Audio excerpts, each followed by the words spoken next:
l'arrivée du printemps, Madame Souci fait une découverte désagréable.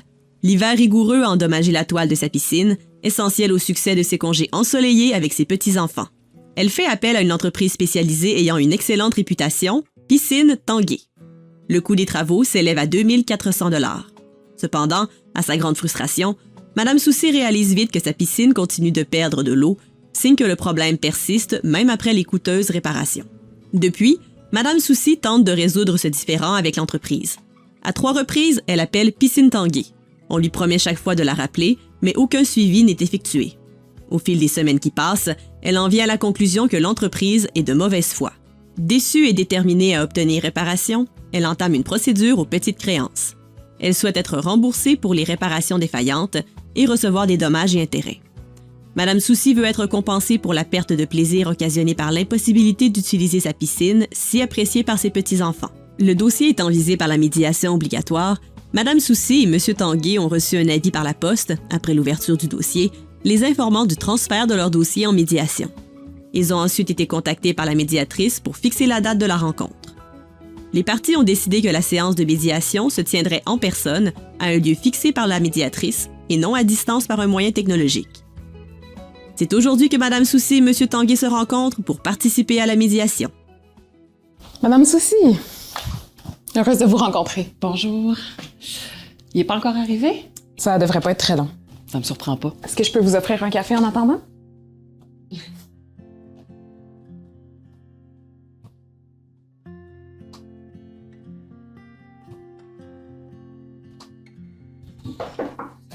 Salut, excusez. Je suis là. Allez. Bon, trafic, hein? Trafic, pas facile le matin. Vous êtes en retard. Ouais. Je dois aller chercher mes petits-enfants cet après-midi. J'espère que ce sera pas trop long, Maître Chouinard. J'ai cru comprendre qu'on avait 3 heures ensemble. En fait, les 3 heures incluent un temps de préparation puis un temps de rédaction de l'entente. Donc, on va passer environ 2 heures ensemble aujourd'hui. Vous allez avoir assez de temps, ne vous inquiétez pas. 1 heure ou 3 heures, je vois pas ce que ça va changer. Si c'était pas obligatoire, je serais pas ici. C'est une perte de temps. Non, c'est bien d'être accompagné. Je veux dire, je suis pas bien bon avec les mots, là. On va pouvoir nous aider. Puis en plus, je pense que je me suis informé au centre de justice de proximité. C'est 3 heures gratuites. Vous inquiétez pas, Monsieur Tanguay, c'est vrai que c'est le gouvernement qui paye pour les premières heures. Si on a besoin de plus de temps, c'est possible de continuer la médiation selon un taux horaire qui est prévu dans un règlement officiel. OK. Mais on n'est pas rendu là. Donc, avant de commencer, j'aimerais qu'on s'entende sur quelques règles de base. Oui. Je vous rappelle que le but de notre rencontre d'aujourd'hui en médiation est d'essayer de régler votre conflit à l'amiable. En tant que médiatrice accréditée, votre dossier m'a été transféré par le ministère de la Justice et je serai là pour guider les échanges entre vous. C'est très important pour moi que vous vous sentiez écouté et que vous puissiez dire ce que vous avez à dire. D'ailleurs, toutes nos discussions sont confidentielles. Vous pouvez pas réutiliser ces discussions-là, par exemple, devant un juge, en cours, si jamais on a à se rendre jusque-là. Aussi, je veux vous rappeler que je suis ici pour guider la discussion de manière neutre et impartiale. La décision finale vous appartient. En gros, je veux que vous compreniez que c'est vous qui êtes en charge du processus et de la solution. Je suis pas là pour trancher entre vos 2 points de vue et décider à votre place qui a raison ou non. Ici, c'est pas un processus formel comme au tribunal, avec des preuves, des plaidoiries, des témoignages. Je connais rien au droit, là. Je sais pas ce qu'on pourrait décider. Je suis pas un juge. Là. Mais justement, votre décision n'aura pas nécessairement à être ce que le tribunal aurait décidé. Le but, c'est vraiment de discuter, puis d'arriver à une entente qui vous satisfait tous les deux. On peut faire preuve de pas mal de créativité pour trouver une solution.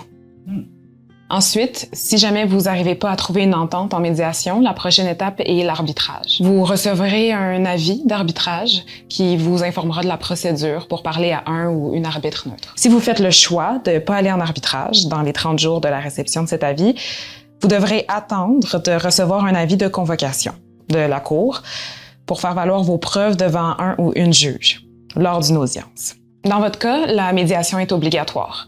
Un défaut de participation à la médiation pourrait entraîner des sanctions monétaires. Mais arriver à une entente, ça, c'est pas obligatoire. J'espère bien que je vais y parler, mon juge. Je vais lui dire ce qui m'est arrivé. Pourquoi vous voulez pas en parler ici? C'est gênant. Je veux pas. Il est pas capable de me rappeler, lui. Pourquoi j'y parlerais, hein? Mon Dieu, je veux dire, non, c'est pas vrai ce que vous dites, là. On fait notre mieux, nous autres. Connaissez-vous ça, le service à la clientèle? Non, je pense pas.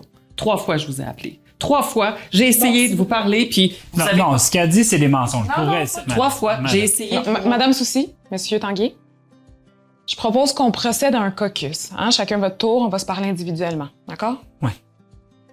On va prendre une petite pause, Madame Soucy. J'aimerais vous rappeler que nos échanges en caucus sont confidentiels, à part si vous me permettez de les partager avec Monsieur Tanguay. Il a du front tout le tour de la tête, lui. Il comprend pas ce que ça m'a fait, son incompétence. Il va falloir rester respectueuse, Madame Soucy. Ça vous fait quelque chose de ne pas pouvoir profiter de la piscine cet été? C'est sûr. Mes petits-enfants, c'est ce qu'ils aiment le plus. Venir faire de la piscine chez mamie l'été. Votre fils est super chanceux de vous avoir aussi. Ça me fait plaisir de l'aider. C'est cher les camps de vacances, vous savez. Mais c'est pas toujours facile. Il faut les occuper. Mais avec la piscine, tout le monde est content. Puis je leur apprends même à nager, vous savez. C'est important de savoir nager. De ce que je comprends, vous avez l'impression d'avoir perdu plus que juste de l'argent. Oui.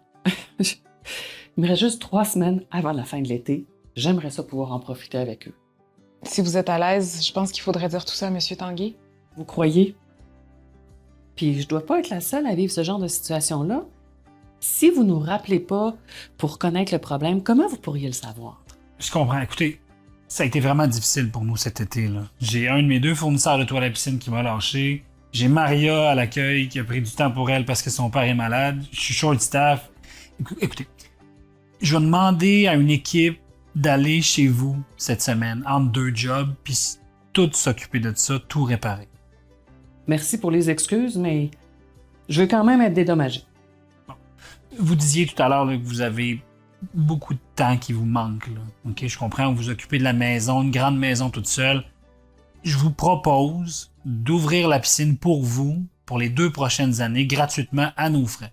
Ça va vous donner plus de temps avec votre famille, vos petits-enfants. Non. C'est vrai que ça me prend toujours une journée complète pour ouvrir la piscine. Les produits sont chers en plus. Moi, ça me prend 2 heures. 2 heures, c'est réglé, là. On peut faire ça? Oui. On cherche à trouver une entente qui va vous satisfaire tous les 2. Et ça vous évite d'attendre plusieurs mois avant de passer en cours. Dans plusieurs mois? Non, ben non. Mais là, ça va être une vraie décision, là. Oui, on va mettre ça par écrit, dans le cas, si vous le souhaitez, faire homologuer la demande au tribunal. Ça va donner des recours si elle n'était pas respectée. Écoutez, je vais m'en occuper personnellement. Moi, je suis content si on s'arrange comme ça. Ça marche? Oui, moi aussi. Merci beaucoup. Après la médiation, M. Tanguay a été rapidement effectuer les réparations chez Mme Soucy, qui a pu profiter de sa piscine avec ses petits-enfants pour le restant de l'été. Vous voulez savoir si vous êtes visé par la médiation obligatoire à la division des petites créances?